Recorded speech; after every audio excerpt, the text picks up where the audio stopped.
Okay, good afternoon and welcome to the Iowa City Foreign Relations Program with guest speakers Mak Sucheska and Sarah Zejnik.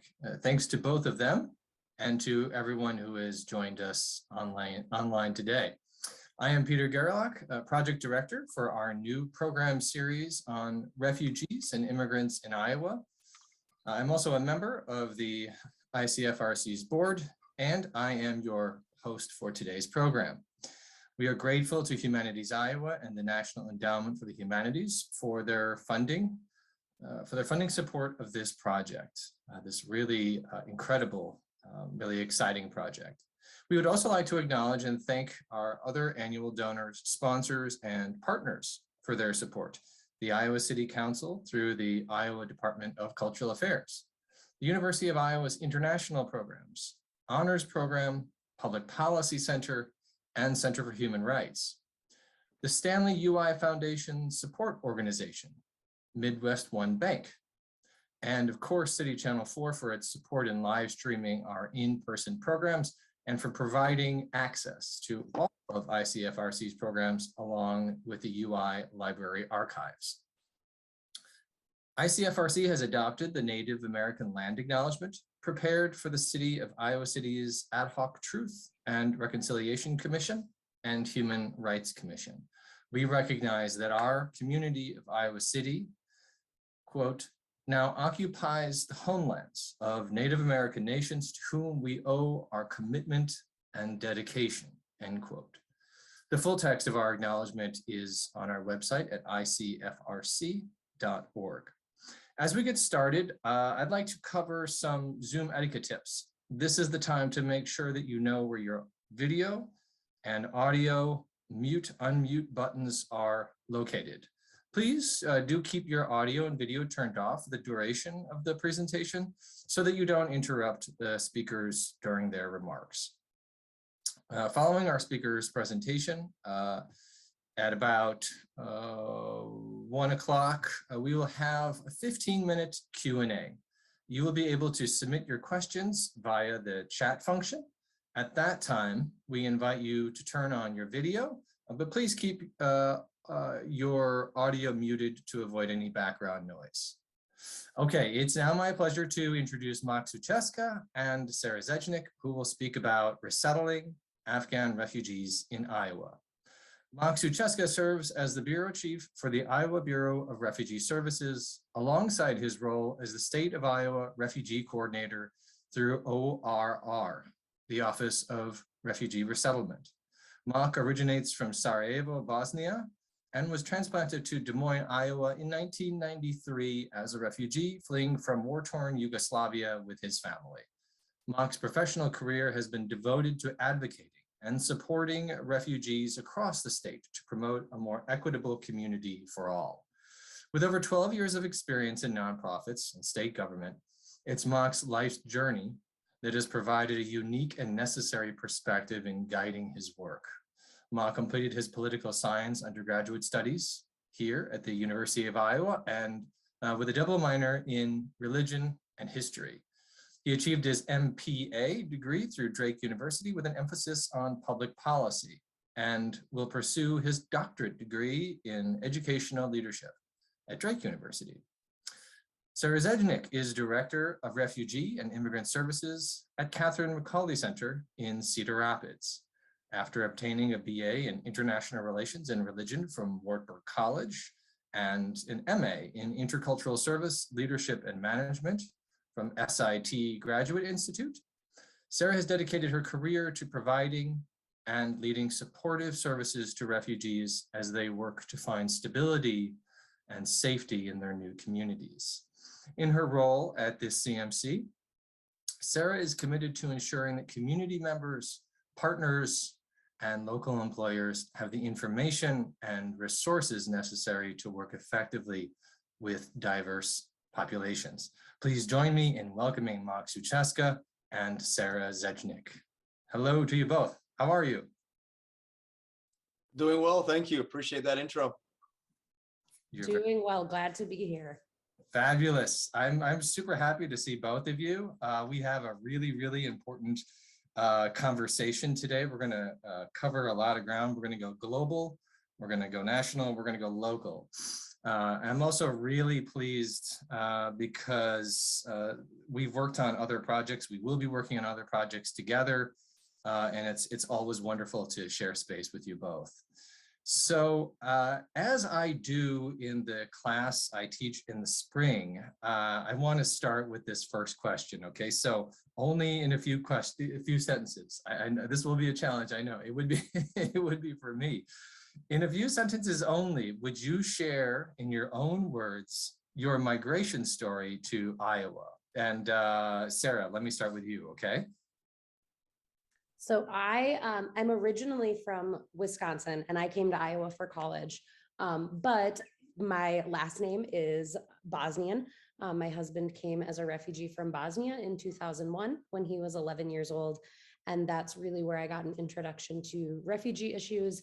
And through talking to his family and learning about their experience, his family fled the war and fled from Bosnia into Croatia and then waited for resettlement in the US. They came to Iowa because my husband's uncle was originally settled to Utica, New York. And around the time the Bosnians were resettled, what's now Tyson, what was formerly a Iowa pork plant, had taken a bus out to Utica and went to a bunch of single men and said, hey, are you interested in coming to Iowa? We've got jobs, and brought them to Waterloo. And ever since then, since the mid 90s, my husband's family has been residing in Waterloo.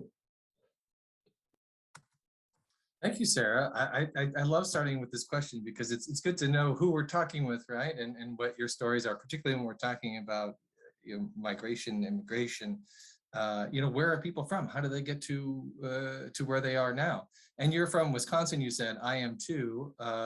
Where in the state are you originally from? I am originally from the suburbs of Milwaukee. Okay, I won't hold that against you. I'm from Appleton.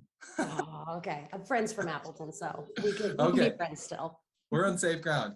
Okay, Mark, over to you, the same question, okay, in a few sentences only. Sarah went over the few part, but she got an A+ for her answer. Will you please share your own migration story to Iowa? Sure. Well, I appreciate the opportunity to be here today. Thanks, Peter, and looking forward to the conversation we'll have throughout this time. My family and I originally came to Des Moines, Iowa from Sarajevo, Bosnia. Sarajevo is the capital of Bosnia and Herzegovina. We were resettled to the state of Iowa in 1993, shortly after the floods in August of 1993. So if you are from Des Moines or remember the floods of 93, you can imagine how of a turbulent time it was to be coming here as a refugee from nothing and then having to sort of start once again, given the circumstances. We've been in Des Moines ever since. When we had to flee out of Bosnia, just similar to Sarah's husband's story, we also went to Croatia. Unfortunately, on my mom's side, she is of Croatian lineage. So we had family there that was able to help support us. We were in a refugee camp for about 10 months. Both of my parents were actually offered jobs to work at the Bureau of Refugee Services when we were in Croatia. And shortly after the day that we arrived, both of them were actually employed as refugee specialists, case managers at the Bureau of Refugee Services. And so the organization that resettled my family and I had the privilege and honor to lead today. So my immigration stories kind of come full circle, and looking forward to sharing more of that as we go forward. Thank you, Mark. Yeah, your work is personal to you. Yeah. Yeah. Okay. Yeah. Fabulous. You get an A+ too. Okay. First A I ever got from a University of Iowa establishment. So that's pretty good. I'll make sure it goes on your transcript. Okay. So let's go broad first. Let's go global. Mark. Refugee resettlement is a very complex global system. Would you briefly explain how refugees make their way from their home countries here to Iowa? Yeah, I'd be more than happy to share that. Not only from a personal perspective, and I'm sure Sarah can touch on this a little bit as well, but the refugee process and experience in itself, as you mentioned, is very complex. There's the technical side of refugee resettlement and becoming a refugee, and then there's also the circumstantial position that folks find themselves in as refugees. Anyone who makes their way to Iowa has to go through a cumbersome process to be approved for refugee resettlement to a third country. Usually how the process goes, given the local circumstances or situations that are going on, either politically, socially, or sometimes even natural disasters that may force one to leave their home. They pick up the belongings that they have, usually in a small amount of time. Very rarely you will have enough leeway to be able to pack your things and go. You pick up what you have, you go either by yourself or with your family. You cross an actual international border into a second country that has established itself as a temporary asylum destination, where then during that time of your second country of residency, whether for us being Croatia, or if you're in Africa or Asia going to a neighboring country, you are then applying for refugee resettlement status through the UNHCR, which is the UN High Commission for Refugees. During that time, you are going through numerous background checks, cultural orientations, medical screenings, just really ensuring you're saying people are confirming that you are who you say you are. And then if the third country has a resettlement program where you will be resettled to, like the United States and then eventually Iowa. The process in itself can take anywhere from 6 to 18 months. We've worked with families, Sarah can attest to this as well, people growing up in generations in refugee camps, 10, 15, 20 years. So not only that complexity, but also the timeline in itself can be very long. If everything goes according to plan and all of the screenings come back clear, medical screenings are also complete, you then get your travel destination and a notice where then you are set to fly and travel to the final relocation of resettlement, which in this case, for the purposes of this conversation, is Iowa. So Iowa has been resettling refugees officially since 1975, at least through the Bureau, and then subsequently after to today. I want to go back a little bit on the difference between the technical and sort of circumstantial situation of refugees. You are a refugee or you become a refugee dependent upon what circumstances you face, even though you may not be officially recognized as a refugee. For the purposes of resettlement, we talk about folks that are officially processed and designated with refugee status to be resettled. I don't want to take away from the millions of people who experience the refugee sort of situation that don't get approved for a resettlement or don't have the privilege, honestly, at times to go through this official process to achieve that final destination of resettlement. So we only have a snapshot of those refugees that are going through the process, but many millions more who will never have the luxury, and I think that's fair to say, to go through this process, but they are refugees nonetheless. Yeah, yeah. Boy, there are so many layers there. I wonder in listening to your explanation, what do you find is, maybe there are many. Certainly, I know of many. But what would you say are maybe the one or two most common misconceptions about the very complicated landscape that you've just shared with us? Well, I think first and foremost, refugees don't want to leave their home. I mean, you don't want to leave your home, right? You're unfortunately forced to do that, whether that's through political oppression, war, natural disasters, or just situations in your home country that are forcing you to leave for a better life, not only for yourself and for your family. So I think the biggest misconception would be that refugees choose to come to Iowa or the United States. They don't have a choice, which means that many people come with a great sense of loss. And so for many who do make Iowa their home, it's always going to be a second home, even though Iowa has been welcoming and has such a legacy. And we'll hopefully talk about that a little bit later. It's always home will always be for where one comes from. And so that's important to keep in mind. And I would also to keep in mind a misconception is that refugees are perceived by their title as opposed to the humanity that's attached to them. And so I think that sometimes gets lost as well, that we see refugees, and although experiencing dire situations, are dire themselves. And I don't think that's fair. The work that we do, especially the work that Catherine McCauley does in working with people 24/7 around the clock on really on a grassroots effort, you have to take the person at who they are as opposed to what they are. And so when we are working with people, we are working with former engineers, professors, doctors, administrative assistants, political entities, politicians, community organizers. We really focus on the person holistically as opposed to their status. So I think that's what I would take away from that question, Peter, would be the humanity that needs to be attached to the people we work with, and also that people come with a great sense of loss. Yeah, thank you, Mark. Those are both something that I know my students and I have discussed repeatedly. And,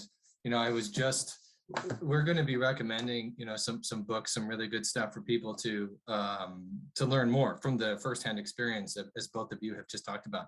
In this particular one, Really Interwoven, the other week I was talking with Ayad Saeed, one of the authors in here, and he and I had this really robust, wonderful, but also emotional conversation about what home means, and home being, for him being very split in two places. I would encourage folks to read that in this other book, which I don't love the cover, The Displaced. This is an incredible book. The cover, those we can problematize the notion, this imagery of refugees always being on the move in darkness. But yes, thank you so much. Yeah. Sarah, just to quickly piggyback on what Mark talked about there, do you see some similar misconceptions, some myths around refugees that you could share with us? Yeah, I think, Mark really encompassed a lot of what we see. And I think, especially when we're talking about kind of the perceptions of people and what they're, how we view them, and viewing them as this single narrative, right? That refugees are people who've been forced to flee, and they're defined by their experience. And it's something that CMC has really been working to be able to offer more education on, and provide more community education and advocacy around how are we talking about refugees and immigrants, and recognizing that they are whole people who have lived full lives already, and now are entering into new communities with a wealth of experience.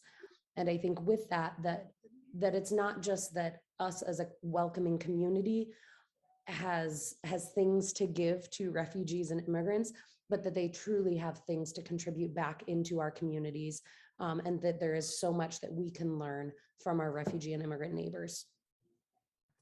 Yeah, thanks so much, Sarah. I couldn't agree more. This notion of adjustment or assimilation, it needs to be bilateral. It's not just folks who go from one place to that new place who have to do all the work. It's for all of us to do all that work. Yeah, folks do bring so much to us, and we should be, we are grateful. Mark, you touched a little while ago, and you said you wanted to say a bit more about the legacy here in Iowa. So what has the legacy of refugee resettlement in our state here in Iowa look like over the last several decades? It's been a legacy of welcoming and support. I think that's probably the best way to summarize it, even through the changing of policy, immigration and refugee policies, through changing of administrations here locally, not so much federally, just looked a little different. But for the state of Iowa, we've been a state that has lived up to our legacy, starting with Governor Robert Ray's first initiative and intent on helping support Vietnamese and Southeast Asian refugees fleeing from that part of the world during the late 60s and early 70s. When we look at the legacy of the early 90s and 2000s from Bosnians, Sudanese, Somali, Congolese, to the late 2000s and now where we are today in 2021, helping support Afghans, Iraqis, and Burmese, Bhutanese, and really a slew of immigrants and refugees coming from all across the globe. As I have conversations with my counterparts across our network, not only regionally, but also the United States, Iowa really has been a leader and looked to as a leader for refugee resettlement. And not only that initial piece, but that sustainable integration of refugees into their new community, from extended supports to entrepreneurship to many different stakeholders, really looking internally of where refugee and immigrants can help boost that industry or that local community, as we touched on, but also how we can support refugees as well to achieving their dreams and aspirations that they have for themselves and their families. So that's a legacy that we have continued to build on and ensure that it's alive and well, not only through platforms like we are here today, talking and learning about the refugee community, but the everyday work that we are doing here at the Bureau, at Catherine McCauley, and across the country to ensure that our country itself continues to remain that welcoming entity that we have been for many years. And I think for Iowa, what our future holds is that we just continue to have those conversations. We continue to have the difficult talks as well, to look internally at ourselves and where we may have some gaps that exist and how we can look to the community at a whole to help support one another and each other. And I want to share an example that really came to prevalence during this time, especially at the onset of the pandemic. For American society in Iowa in general, we aren't really used to dire situations and circumstances that affect us with respect to curfews, staying at home, making sure that we are doing everything we can to protect our families because our well-being now is being compromised due to the global pandemic. I've said, and in some of the talks that Sarah and I have been a part of as well, is we can learn from our refugee community members on what it means to survive during a dire situation and circumstance that you have really no control over. I know the derecho and natural disasters are natural to this part of the state, but something that was on a global scale that really affected us, we could learn from those who have experienced it almost on a daily basis. So there's always, like you said, there's that bilateral partnership that we have to ensure stays alive and remains sustainable as we work together. Well, I have to tell you, that is a really powerful point. And I hope, I know, but I hope too, that we're going to discuss this further, and how we understand resiliency, for example. This is a 6-part series on refugees and immigrants in Iowa. And in our next talk next month, we're going to be focusing on the lived experience. And then the one after that in February, we're going to be talking about COVID-19, mental health more broadly. And we're going to get into some of those issues as well. And that is a fantastic point that I'm writing down about what we can all learn from refugees and immigrants who have faced tougher circumstances than many of us in the United States are used to. It's an excellent point, Mark. Before I turn to Sarah about Catherine McCauley's legacy, I want to not go political on us, but go political for a moment. I won't go too far, Mark, I promise. I think some people might think, maybe folks watching, listening to our conversation might think, well, Iowa is a red state. And so it's surprising to me that you're saying that our state has such a strong legacy. Use the word leadership, that folks across the country view Iowa as a leader. How have you seen in your time in your position how changes in political administrations, whether they be national or state, affect the work that you do, and really what goes unchanged regardless of who's in office? Sure, and I think given the context, that's an appropriate question, but as a public servant, I will tread my answer lightly. But my answer is relevant, and I think we'll answer this question at least from the perspective of the Bureau of Refugee Services and the role that we are in. Our role is to serve people, regardless of administration or what policies come down. We navigate as well as we can to ensure that regardless of what administration or policies are being implemented, we are doing what we can to help support refugees, not only here in Des Moines, but across the state. We have been a leader and continue to be a leader as a state, primarily when we look at the entire scope of services to refugees. Granted, there have been gaps and hurdles that we've needed to face and that we will continue to overcome and experience, and I think that is fair to say. But having people with lived experience in the roles that we find ourselves in, ensuring that the legacy is alive and at the forefront, either through advocacy or conversations that we have with our leadership, and just maintaining that level of transparency between those policymakers and the people who are experiencing the implementation of that policy. Our role is to make sure that we are that bridge regardless of who's in charge.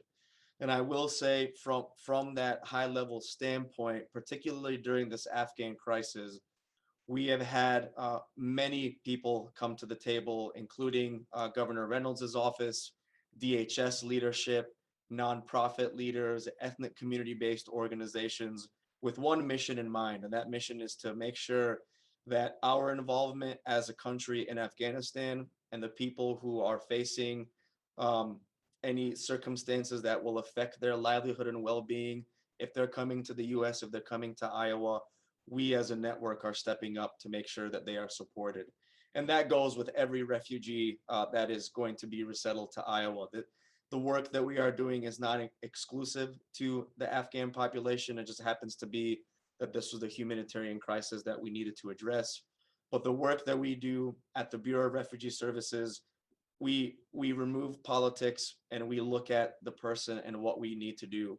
Unfortunately, politics does affect the entire scope of the work that we do, but we navigate as well as we can to ensure that people have food, people have a home, people are getting the medical care they need, and getting referred to resources and supports such as services that Catherine McCauley offers accordingly. So we're in the business of people and making sure people are safe.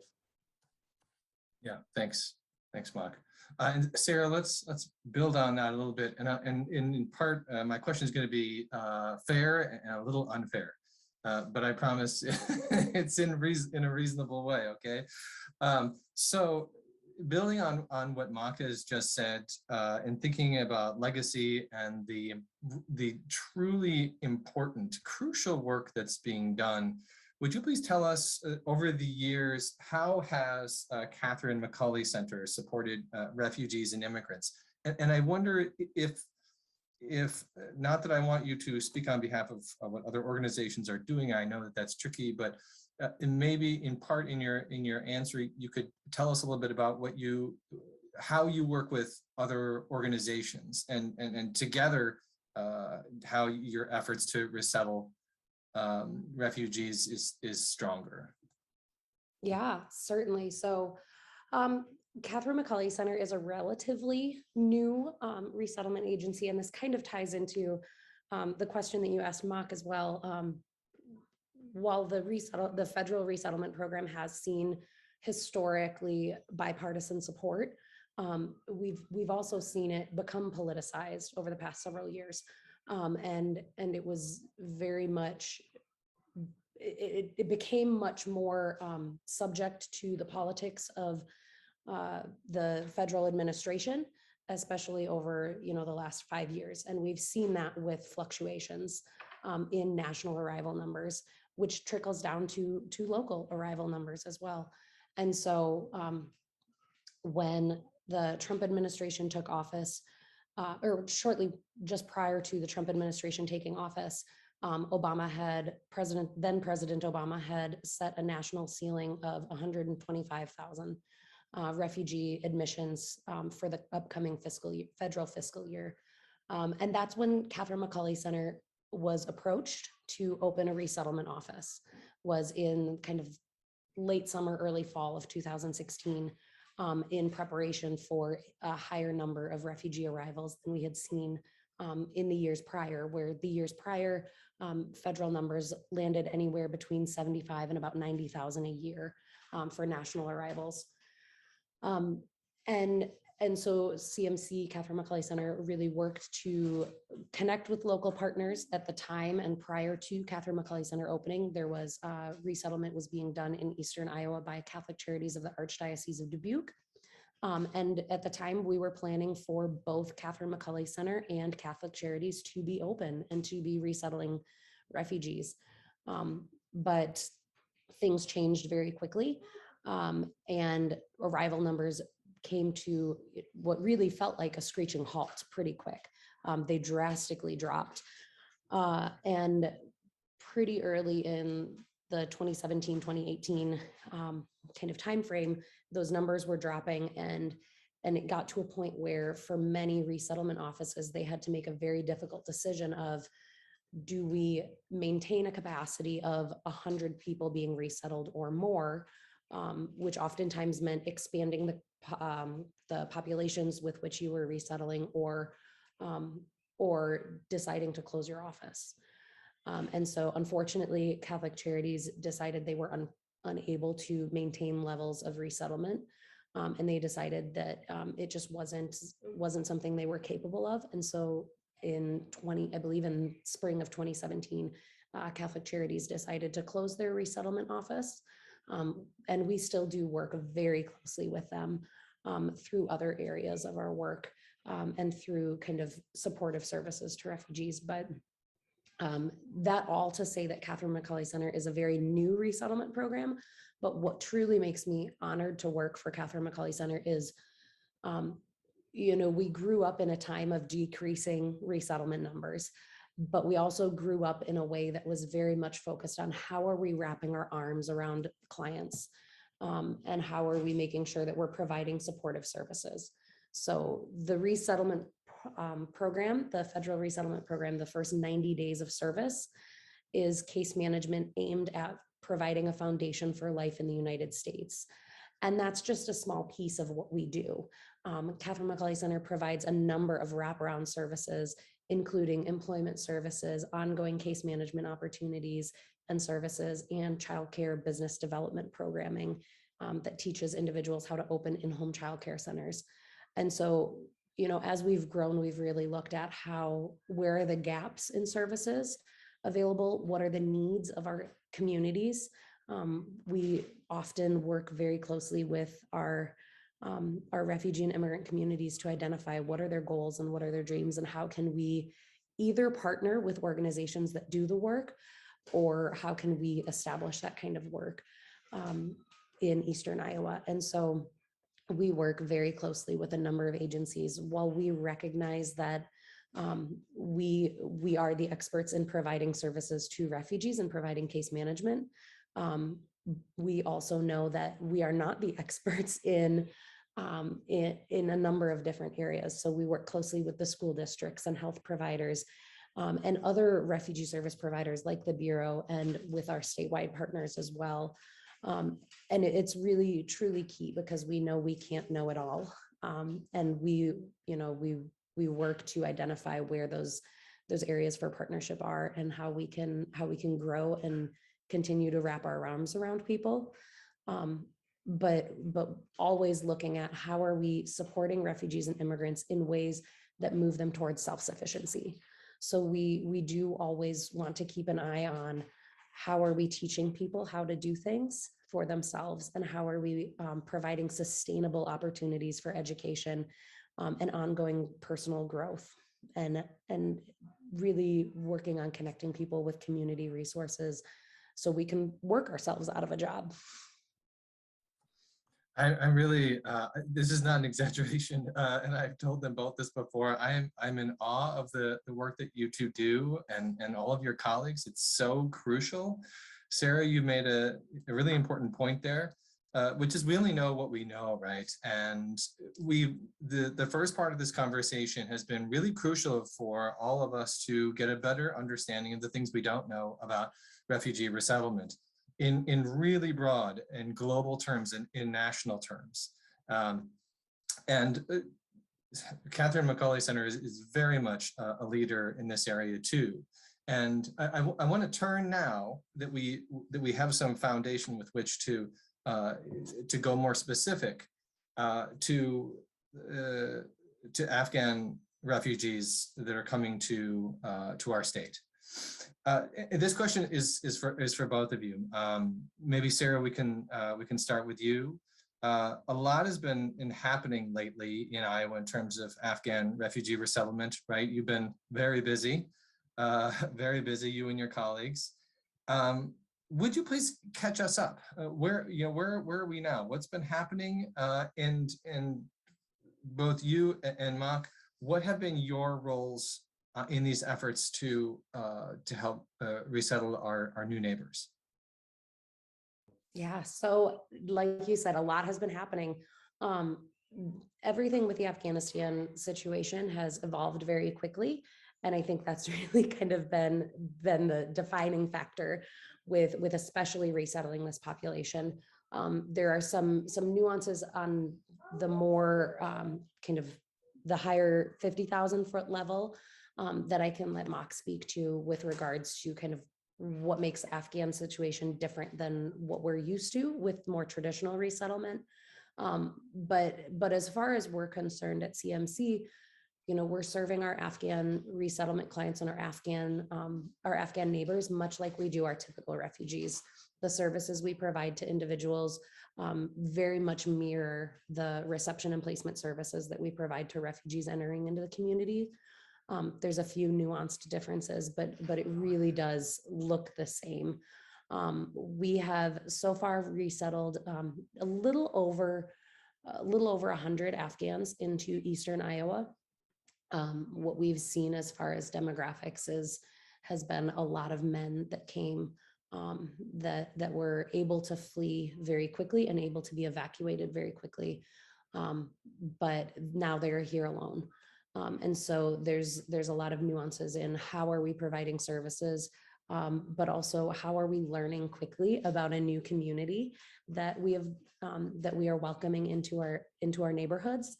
And it's really that idea of a constant learning process of we are learning from our newest neighbors, and we are working to impart kind of our experience and understanding of US context to them as well. And so with Afghans especially, we know that there's a lot of very strong religious ties. So we've been working closely with making connections with mosques and making connections with different religious entities, because it is definitely a central point of community for a lot of people, is what we've learned so far. And really working to help support the creation of an Eastern Iowa Afghan community. Eastern Iowa hasn't seen very many Afghans resettled in the past.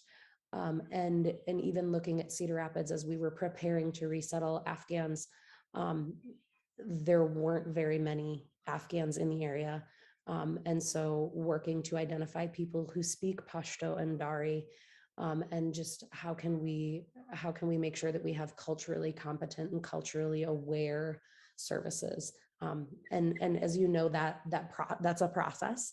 Is you start with just an awareness, and you eventually might work your way up to competency and humility, really. And we are on that process, and I wouldn't say we are there yet, but we are constantly striving to learn. Thank you, Sarah. Yeah, Mark, would you add to that? Will you, from your vantage point in Des Moines at the Bureau of Refugee Services, will you tell us what you're seeing, what's happening right now in our state with Afghan refugee resettlement? Numbers are just one small part of it, but what's been happening now, and what are you seeing in the next month, 2 months, 3 months? Yeah, well, I appreciate the question, and Sarah definitely laid out a nice sort of baseline of what's happening locally. I think it's important to remember that we are dealing with a humanitarian crisis, one that we have not ever experienced as a country. And if we were to look at any sort of historical context, I would probably go back to the late 90s with respect to the Kosovar situation and the evacuation of people from Kosovo. But even then, those two situations are very different. Keeping that in mind, as we talk about, what's happening, we as a network are learning every day on how to best address these situations. Touching on going back to the refugee resettlement process, and what we talked about how that looks like, fleeing your home, crossing an international border, being in a second country of asylum, processing for travel, and then you set to travel. All of that was compacted here domestically in the United States. And so when people were evacuated out of Afghanistan, they were flown directly to a handful of military bases where all of those processes were being conducted at those military bases. So people have been living, for example, at Fort McCoy up in Wisconsin, which is a military base that was mobilized and turned into a quasi-temporary refugee camp for the last 5 months. And so places that aren't equipped to handle such a situation, naturally there will be occurring hurdles and barriers paired with the process in itself of being evacuated that just causes a lot more turmoil in the overall process in itself. Where we are as a state right now, we've been resettling Afghan refugees since early October. I would probably say the last 5 months is really us getting into the thick of things as far as the resettlement, and we don't see it really slowing down in the coming fiscal year 2022. As a state, we've resettled just under 700 people as of last week to Iowa, which includes traditional reception and placement refugees in that pipeline that I mentioned, alongside Afghans. As a state, we will probably anticipate in the coming months north of 1,000, and that number may increase later in the year. So taking that into consideration and just how drastically different resettlement looked 3 years ago, with the infrastructure, with the lack of services and the gaps that existed, we have needed to ramp up our services and what we have in place at an exponential rate. I mean, we're talking overnight, people being evacuated, knowing they're coming to Iowa. What are we putting in place to ensure that successful and sustainable resettlement? The sort of foundational barriers that I like to call that refugees face, from language, housing, access to healthcare and schools, that has also increased drastically in navigating how to get people access to those resources. We've had existing problems prior to the evacuation and the humanitarian crisis. We've not only had to navigate a global pandemic that we are still in, but people are still recovering from last summer's derecho. Thank goodness there was nothing serious last night. But I know that for a lot of us in this field and those who experienced it last year, there was a little bit of PTSD and trauma, and needing to figure out how we're going to mobilize. But that's a side note, but thankfully nothing too crazy happened. So Iowa in itself, from all those three factors, we've been working around the clock to make sure that our most vulnerable are getting what they need. We've made some headway, I think that's important to note. We tend to focus on the hurdles and situations that people are facing and sort of the negative side of all of this, but there's also a lot of positive as well that has come out of our partnerships, collaborations, and just the overall work that we're doing as a network. For housing, for example, we've been able to secure a partnership to the Iowa Finance Authority and the Iowa Economic Development Authority in tapping ERA or emergency rental assistance funds. We are only one of 2 states nationally, that includes Oklahoma, that can use these ERA funds to help support housing costs, upfront costs for anyone staying in hotels or motels, rental payments for housing that becomes available in that long-term housing. Sarah can maybe touch on that a little bit more because the resettlement agents are working directly. We just facilitate the conversations. We've had a lot of community individuals and volunteers who have stepped up with donations, wanting to sponsor, wanting to support our resettlement agencies. And I think just the overall effort is there to help support. Naturally, there will be areas where people will unfortunately fall through the cracks. That's why it's imperative for us to continue to have those conversations and platforms like today, where we can ask questions, have candid conversations to figure out how we can work together. But the situation is just new, given that we haven't experienced and Iowa hasn't really been mobilized to the extent that it has in this moment in time. We're all still learning. It's an ever fluid situation. It's ever evolving and changing. We might get policy changes by the end of the week, maybe even by the end of today. And so we have to navigate that accordingly and make sure that we have our pieces in place. Yeah, thank you, Mark. You covered a lot of ground there. It really is, as you said, in many ways unprecedented, and the need to respond in unprecedented and really nimble ways has just been remarkable. But because it's necessary, right? It's truly necessary. And you touched on policy there and how policy comes into play in very direct ways, very impactful ways.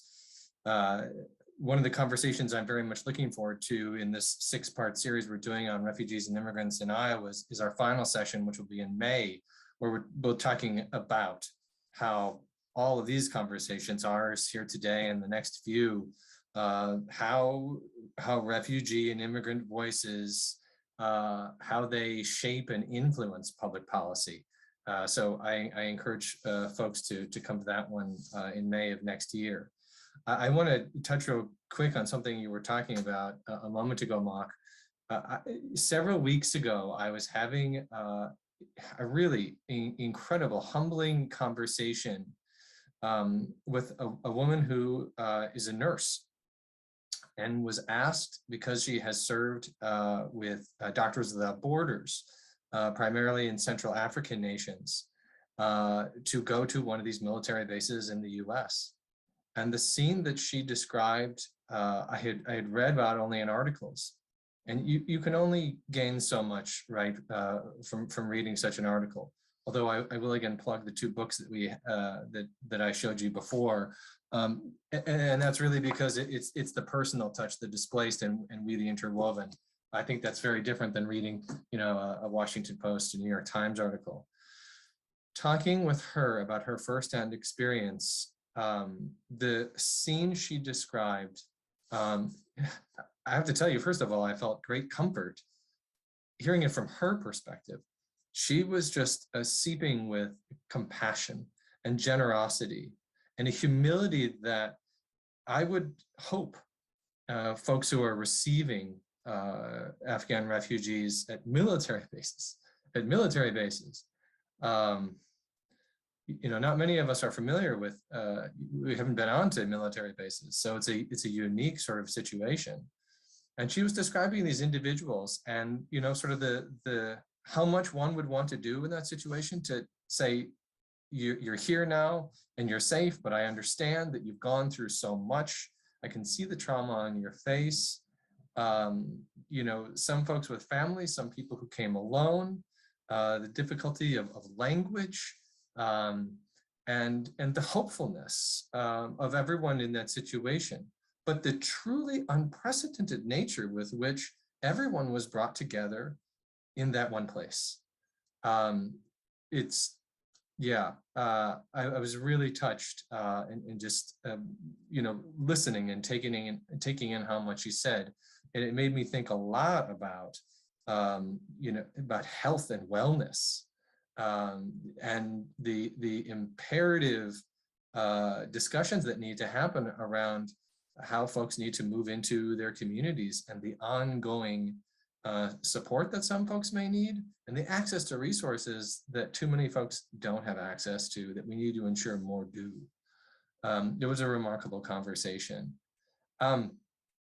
Sarah, the newest Iowans, those from Afghanistan and elsewhere, they have some unique needs. Would you please share with us how Catherine McCauley supports these individuals, as well as how folks watching and listening today, how these folks here and hopefully folks they're going to talk to in the coming days and share what they've learned here today, how they can support efforts to resettle our new neighbors. Do you have some, you know, very tangible, specific ways that we can all help you and Mock do your jobs a little bit better, or make it a little lighter for a few minutes? There's a lot we can all do, right? Many hands make light work.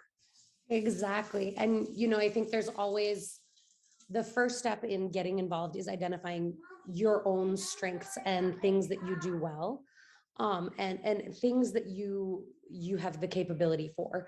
And so perhaps it's financial support, financial donations to organizations, providing support to refugees and our newest Afghan neighbors as well. Perhaps it's, you know, you have capacity to collect donations or to host a donation drive. There are constant needs for household goods.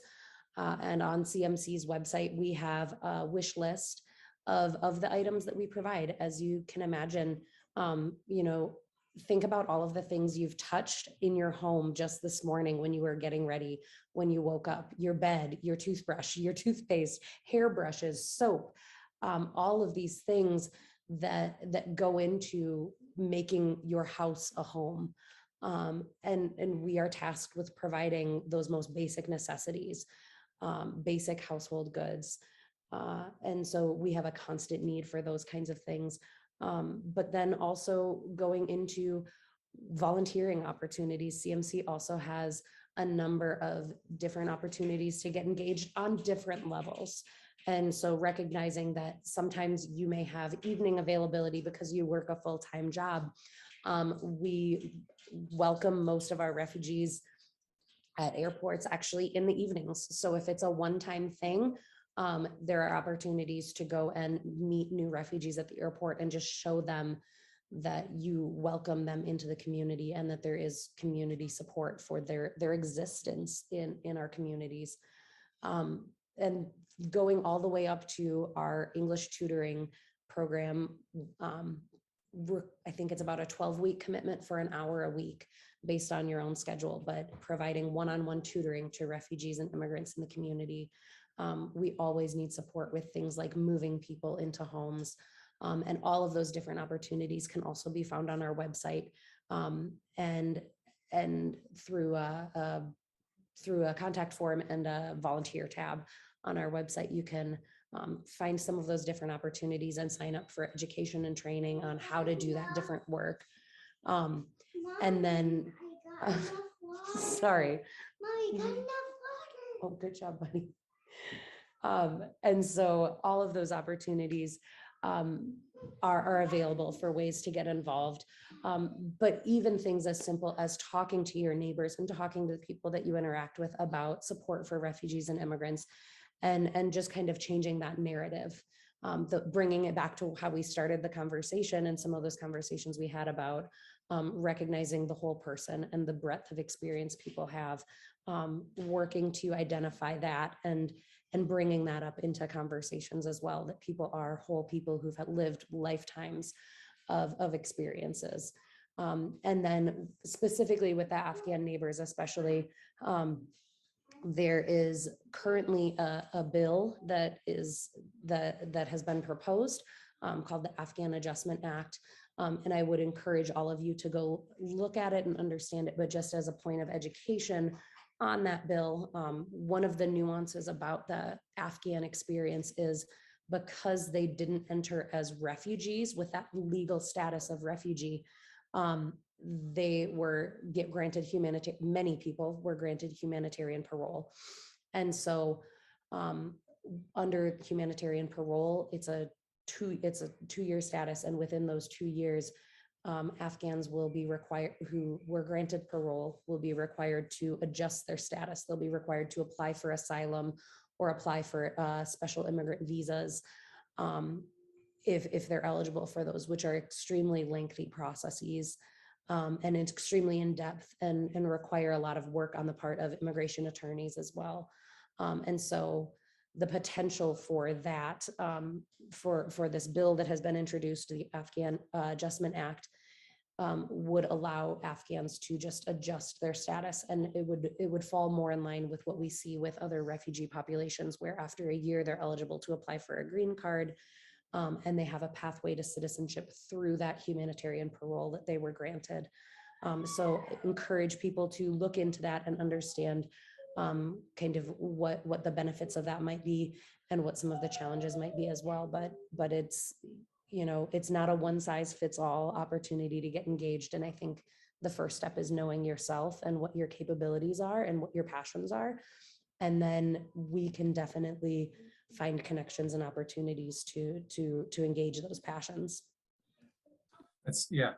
You've covered a real range of things, and it's truly my earnest hope that folks have been taking notes and thinking about ways that they themselves can volunteer, can give time, maybe support financially, and share those lists. Let's ripple out the very practical things that we can do together. Yes. And Mark, you may have some points to add on to that, but I want to turn to my final question before we go to the Q&A portion. And Mark, feel free to add on to anything that Sarah's just said. So I'll start with you, Mark. Would you each briefly share your thoughts on the importance of your work to society and why refugee resettlement is a crucial and necessary aspect of humanitarianism in today's world? Yeah, I can go ahead and start. I think the importance of our work really stems from the fact that there are agencies and entities and institutions in place to help our most vulnerable citizens and our new Iowans. And so without the work that we do, a lot of the navigating of systems that are in place would be very difficult to achieve by refugees and immigrants. And so our sole purpose as a network, and for Sarah and myself and the colleagues we work with, is to be that bridge essentially between those who are arriving to the state and the country and setting them up for success and integration into their new home. And so without that sort of service being available there, it would be very challenging for one to not only successfully integrate, but to even know where to begin.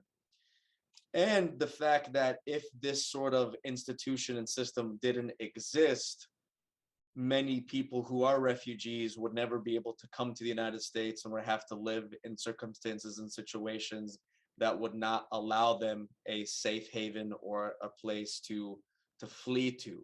And so the fact that refugee resettlement in itself exists, that is an existing avenue that provides hope to people.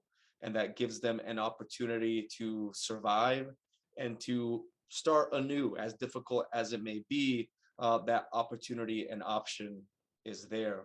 For many, like I mentioned, uh, a lot don't get to achieve that resettlement process, but the fact that we have something in place, it allows for that survival, I guess, for people who are fleeing certain situations. And then I think that goes without saying as to why it's crucial, because people who are coming here from the refugee experience and arriving to their new home, we are working with them hand in hand for that first 90 to 180 days.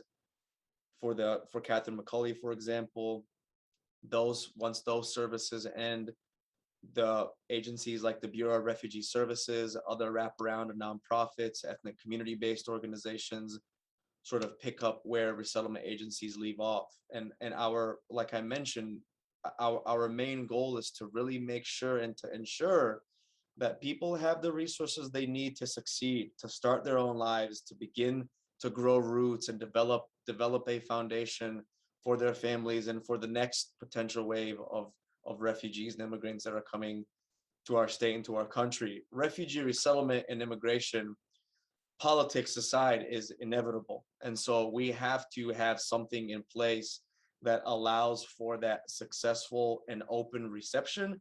And as we go forward, that bilateral partnership, and I like that term that you use, that bilateral partnership and collaboration as we move forward, because the world is only getting smaller. And so we have to make sure that we keep in mind that we're in this together. And that's not a preach to or a political stance. That's just the reality. If you look at it from that perspective, that's just the reality that we are facing, and we have to be prepared. Yeah, we live in a very mobile world, and we live in one wherein reasons for having to go elsewhere, to move elsewhere, will only increase, whether it's the environment, conflict, war, poverty. Sadly, there are far too many reasons, and you're right, the infrastructures are so very important. Sarah, I'll turn to you for that final question, and then we'll turn it to folks who are here for their own. Again, would you briefly share your thoughts on the importance of your work to society and why refugee resettlement is a crucial and necessary aspect of humanitarianism? Yeah, I mean, in today's world? I think again, Mock really touched on so many really crucial points about the importance of it. And I think, you know, when we look at the history of the movement of people, right, even before the resettlement program was formalized in the United States, there was resettlement. Resettlement has been done for years and years, previously on an ad hoc basis, and then it was formalized into the federal resettlement program. And I think one thing that I always like to highlight is that so often when we talk about the benefits of the resettlement program and the benefits of refugees and immigrants, we do talk about it from an economic lens. About refugees and immigrants are more likely to start up businesses.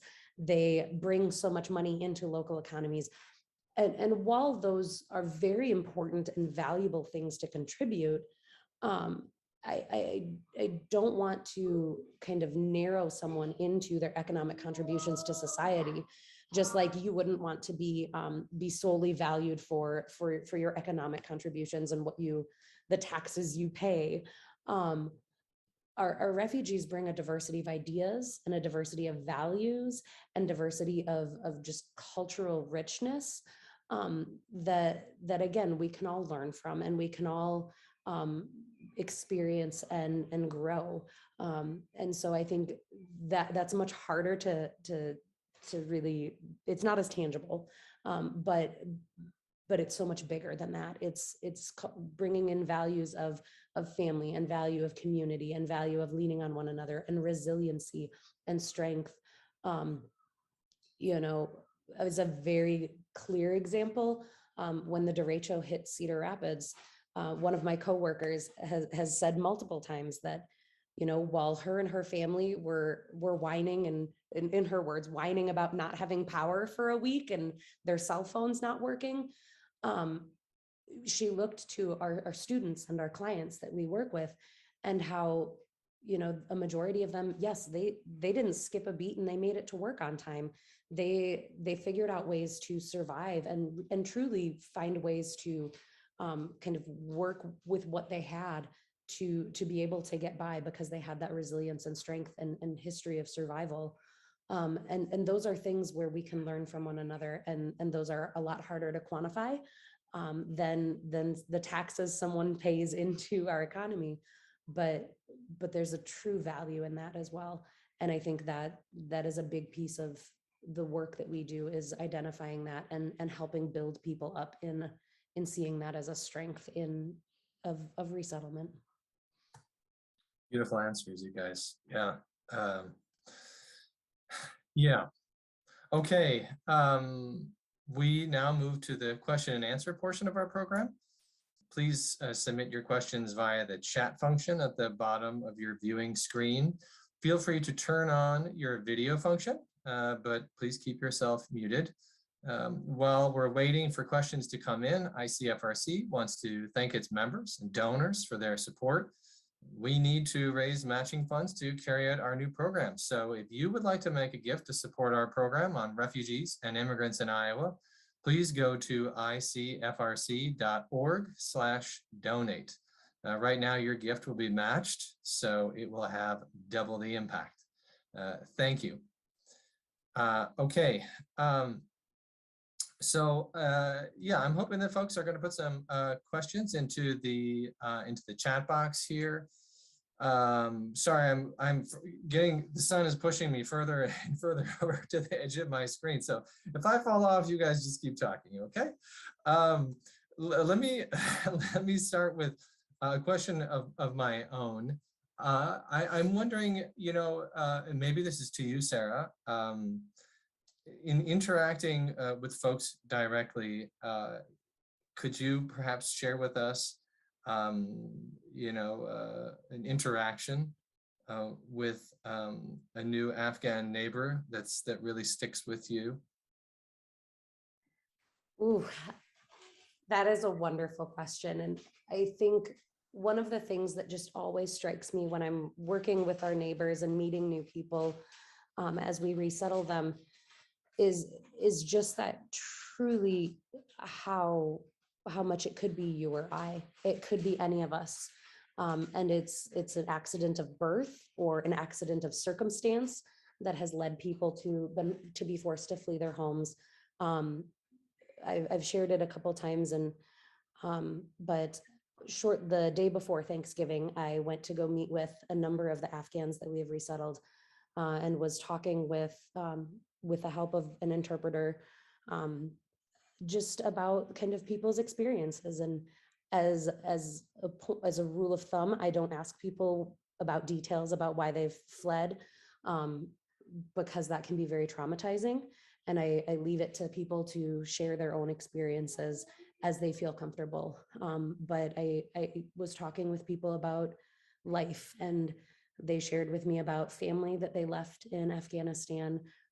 For a lot of the men that are here, including the interpreter that was translating for me, he left his wife and child in Afghanistan because they simply could not get to the airport quick enough to be evacuated. And so through the course of conversation, learned that his child is about 2 weeks younger than my youngest daughter. And in doing the math very quickly, my mind went through, as a parent, my heart broke because he evacuated in August. His child's birthday was in October. So he missed his child's first birthday party, their first birthday celebration. And I think about all of the things that my child has learned in that time and the things that he'd missed. And so it was some of those hard conversations about what people miss about back home and what they left. But also conversations with the Afghans about what do they hope for? What are their goals? What do they want to accomplish? And really ending on that note of what are their hopes for life in the United States, and what are their goals, and what did they have that they want to bring with them, and what are things that they wanted to leave behind. It just always amazes me, really, the humanity of it all. Can't say it better than that, Sarah. What a beautiful answer. Okay, we do have some additional questions. In addition to supporting refugee service organizations, how can we be good allies to our new neighbors? A question for either one of you.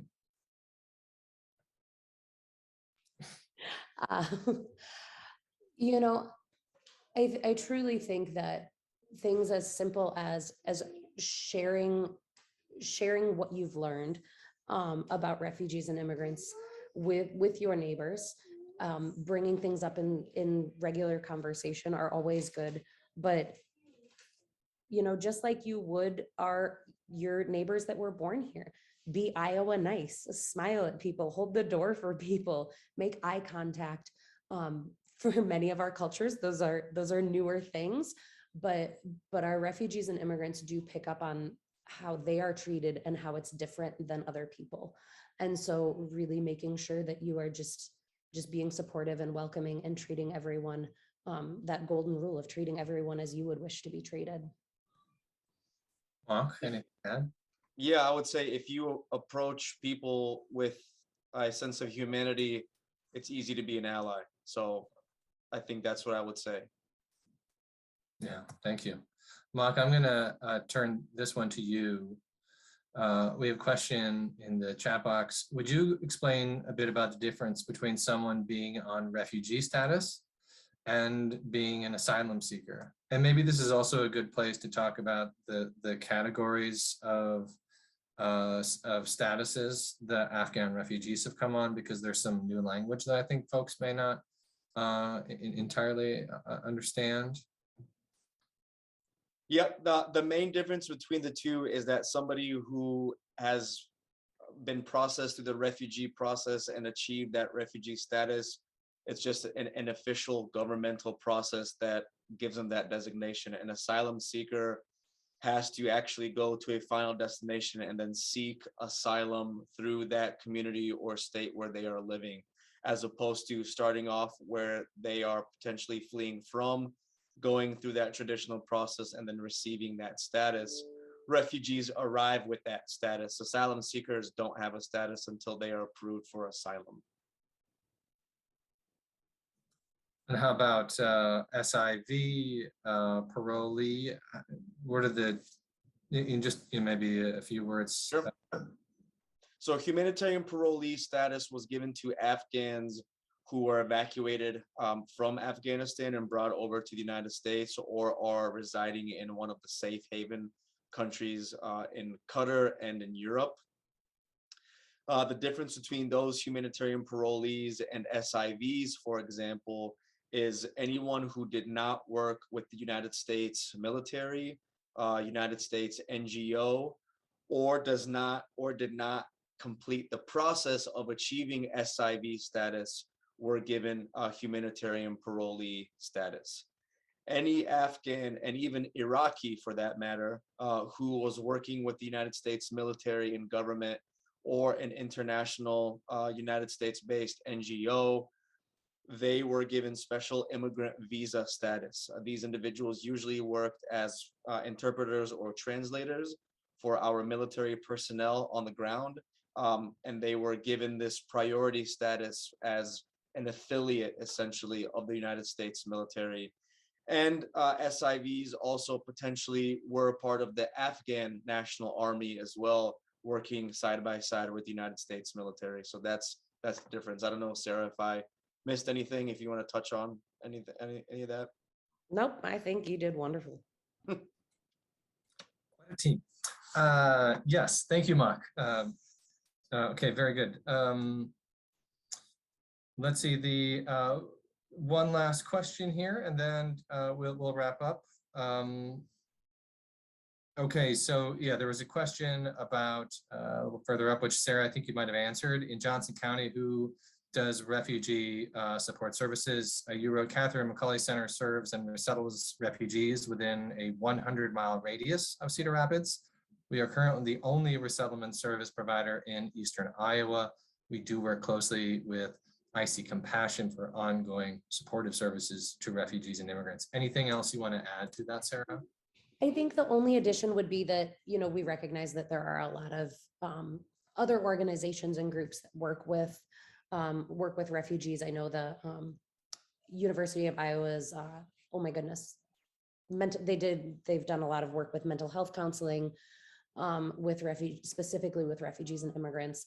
And we know that church communities end up being a strong point of contact and support for many refugee and immigrant communities as well. So, Iowa City is rich in resources, and that carries into refugee and immigrant supports as well. And I would also just provide a reminder to everyone on the call that the Bureau of Refugee Services is a statewide agency. So we help support not only Catherine McCauley and their efforts regionally in Iowa, but we support all refugee communities across the state.